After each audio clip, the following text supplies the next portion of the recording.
Bitaw, panagsarbay ani nga project kamo ang recipient taga Kaisiman Sanusi.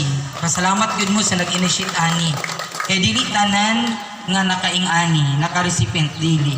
Kamo lang gyud ang napili. Murag lakas gyud mo sa taga regional office. Because of Ma'am Asofri, di ba? Dili ba mag-isbi si Ma'am, ha? Basin ibutaran sa baluta. Way labot si Ma'am. Basta pangitaw ninyo sa 2025, ay man si Ma'am Gima wala. Wala siya sa baluta. Di ba? Eh ba siya nangampan niya man sa sunod?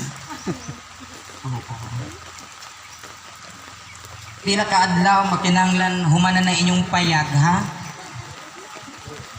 Diha na mo matulog kay basin kawaton ang inyong manok. Di ba? Or basin ka mura sa mag-ihaw kung mahubog mo inyo na sumusuman. Ubawal diri, ha? Ay mag-ampo ta kung kano sa mabuta. Di ta kakanog manok diri kung di mabuta. Diyos ko, Lord. O ane, ma-charge to calamity. Di ba, sir? Kalain sab sa ira niya, di daw takakan og manok kung way mabuta. So karong adlaw way nabuta, na way manok. Sure ko baboy jud kay wa man nabuta. Takul ba sab ninyo no? Ampo ko niya malabay mabuta ug libre. Dagmay papiso pa.